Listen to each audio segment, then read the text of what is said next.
You know, most people over 60 are doing everything right. They're watching their sodium, cutting back on red meat, maybe even taking their blood pressure medication every single morning without fail. And yet, quietly, silently, their kidneys are still struggling. And the reason is sitting right there on their kitchen shelf or their breakfast table, completely ignored, completely trusted, because no one ever told them it was a problem. What if the one food your doctor never warned you about is the exact food that's been slowly wearing down the most overlooked organs in your body for years? Not processed junk, not fast food, something most health conscious Americans eat every single day, something that's even marketed as healthy. If you're over 60 or you love someone who is, what I'm about to share with you in the next few minutes could genuinely change how you think about your daily diet. And the most surprising part is that this isn't some rare or exotic food. The odds are extremely high that you either had it this morning, you're planning to have it today, or it's sitting in your kitchen right now waiting for you. So let's talk about your kidneys for a second, because most people don't give them much thought until something goes wrong, and that's actually part of the problem. Your kidneys are about the size of your fist, tucked just below your rib cage toward your back, and they are working every single minute of every single day. They filter roughly 200 liters of blood every 24 hours, they regulate your blood pressure, they control the balance of minerals in your body, they remove waste, produce hormones, and keep your entire internal chemistry in a state of careful balance. Now here's the thing, kidneys don't come with an alarm system. They don't send you a warning signal when they're under stress. A person can lose up to 40% of their kidney function and feel completely fine. No pain, no obvious symptoms, nothing.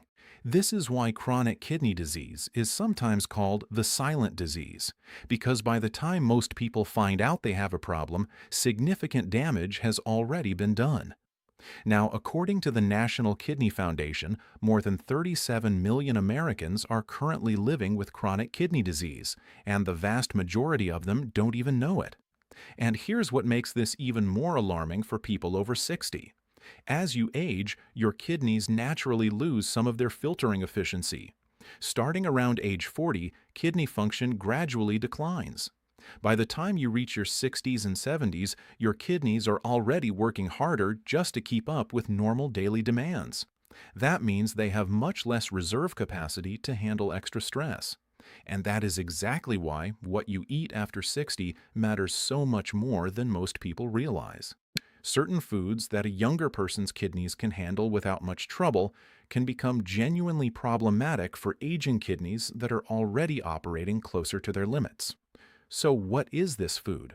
What is the one thing that shows up daily in millions of American homes that's widely considered to be a health food that doctors and nutritionists have been recommending for decades, and that is, for people over 60, potentially one of the most quietly damaging things you can put in your body on a regular basis?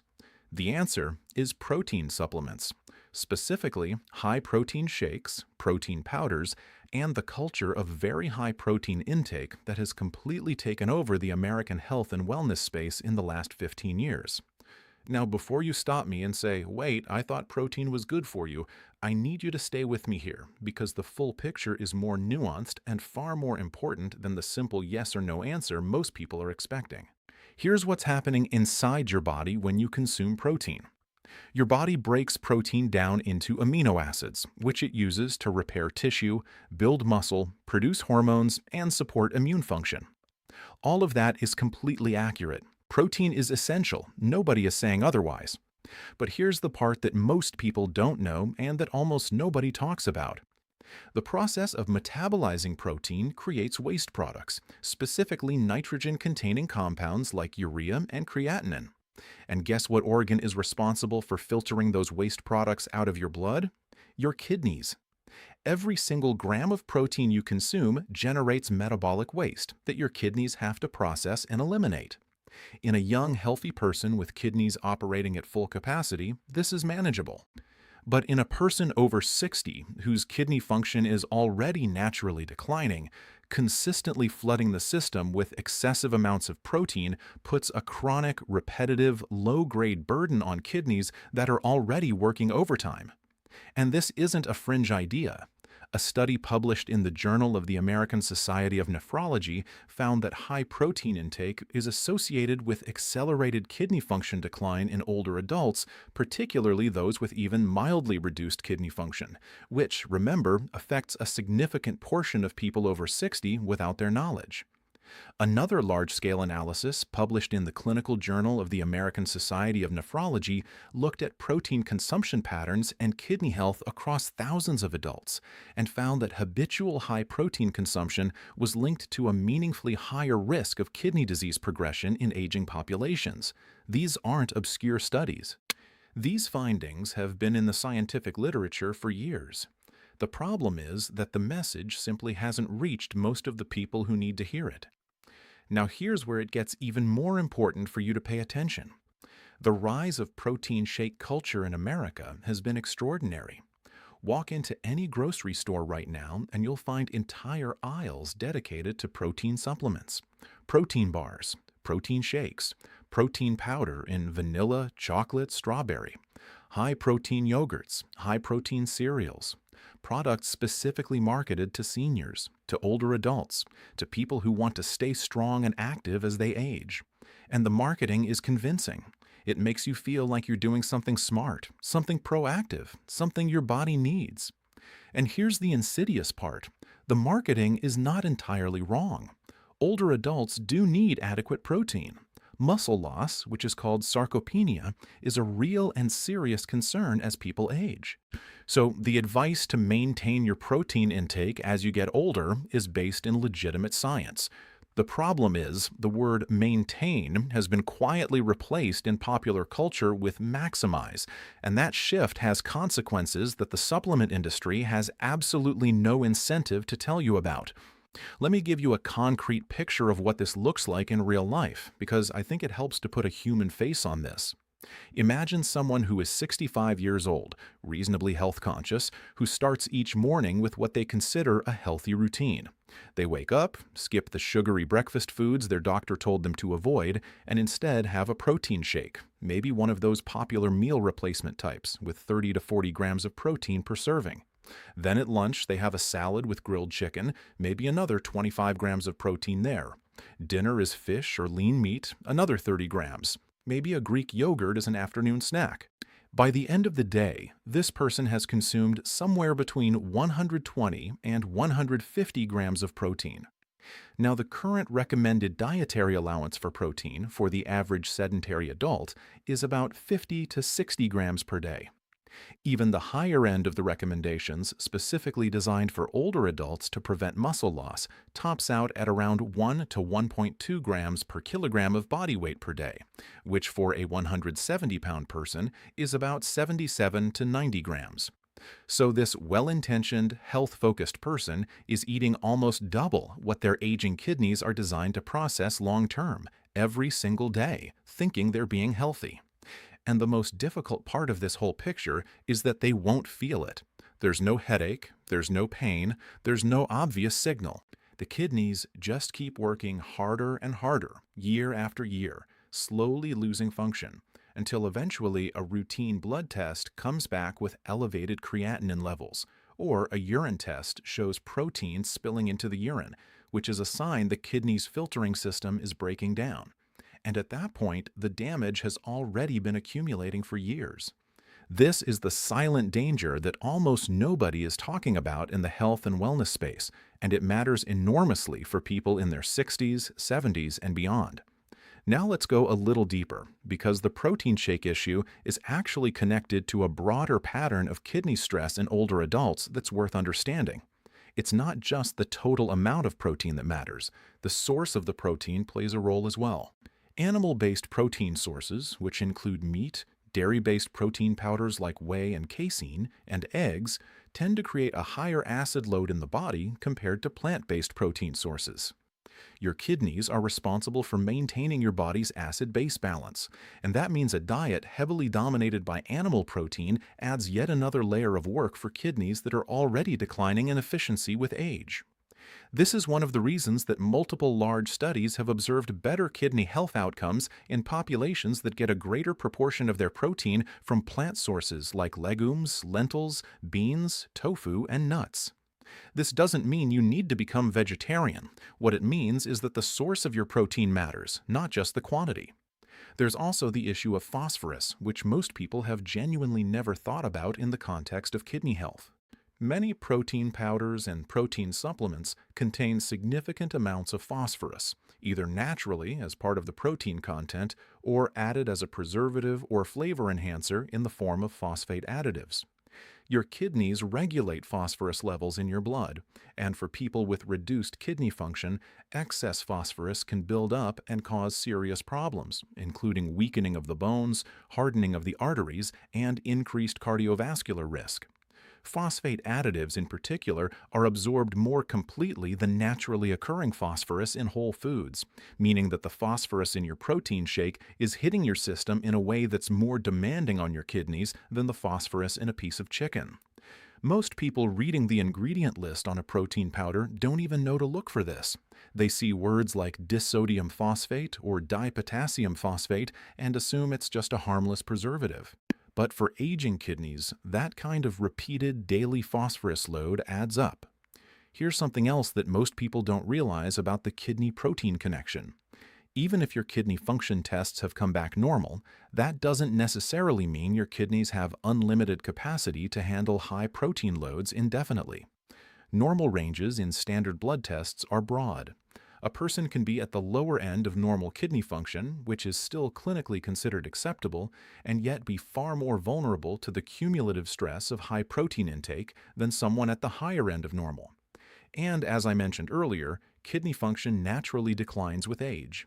So someone whose labs look fine at 63 may be heading toward a problem they won't discover until 68 or 72, and the habits they establish right now are directly shaping which direction they're heading. So, what should you actually do with this information? Because I want to be clear that this is not a message telling you to stop eating protein or to stop caring about maintaining your strength and muscle mass as you age. Those things absolutely matter. What this is a call to be more thoughtful, more specific, and more honest about what your body actually needs versus what the supplement industry says you need. First, talk to your doctor or a registered dietitian about what your current kidney function actually looks like and what protein intake is appropriate for your specific situation. A simple blood test measuring your GFR, which stands for glomerular filtration rate, can give you a much clearer picture of where your kidneys are right now. This is information that can genuinely guide your diet in a more personalized and protective way. Second, if you are using protein supplements regularly, look at the total protein you're consuming across your entire day, not just from the supplement. Add it all up. Most people who do this for the first time are genuinely surprised at how far above the recommended range they are. Third, consider shifting more of your protein toward plant-based sources. You don't have to go entirely plant-based.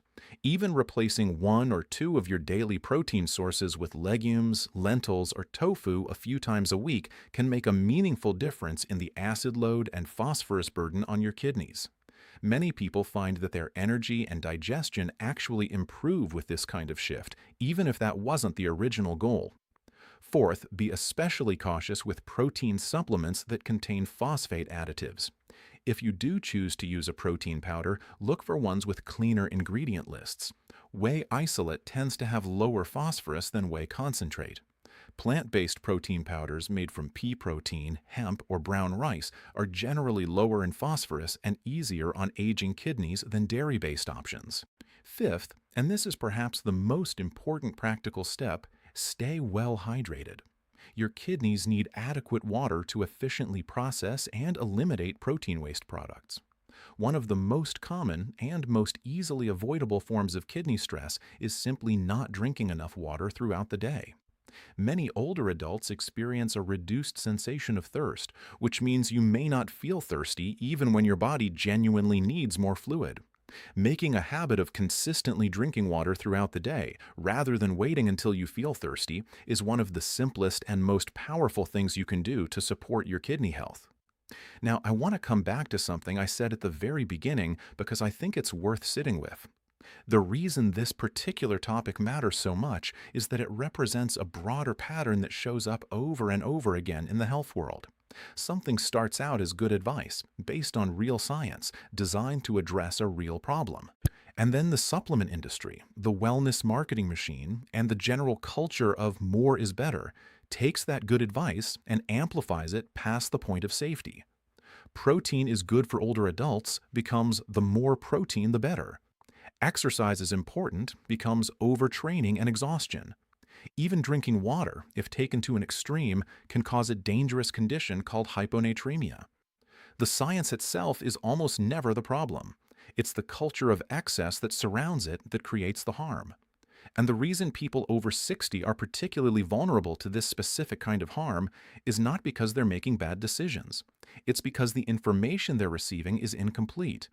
Nobody sat down with them and said, yes, protein matters, and here is the specific amount that is appropriate for your age, your kidney function, your activity level, and your overall health picture. Instead, they walked into a supplement store, or saw an advertisement, or read a wellness blog that told them protein is the key to staying strong and active as you age, and they did what any reasonable person would do with that information. They used it. So consider this video the rest of that conversation. The part where someone actually tells you that more is not always better, that your kidneys are quiet, hardworking, irreplaceable organs that deserve the same attention and care you give your heart or your lungs, and that the most powerful thing you can do for them right now is to understand how your daily choices, specifically the ones you think are healthy, are affecting them. Before I wrap up, I really want to hear from you. Have you or someone you know been using protein supplements regularly, thinking it was the healthy choice? Has your doctor ever talked to you about your protein intake in relation to your kidney health? Drop your experience in the comments below, because I genuinely believe that the conversations happening in this comment section can help someone else who's reading it and wondering if this applies to them. And if you found this information valuable, please share this video with someone you care about who is over 60 or who has a family member in that age range. This is exactly the kind of information that can change someone's health trajectory in a meaningful way, and sharing it takes less than 30 seconds. Your kidneys have been quietly working for you every single day of your life. It's time to start working for them.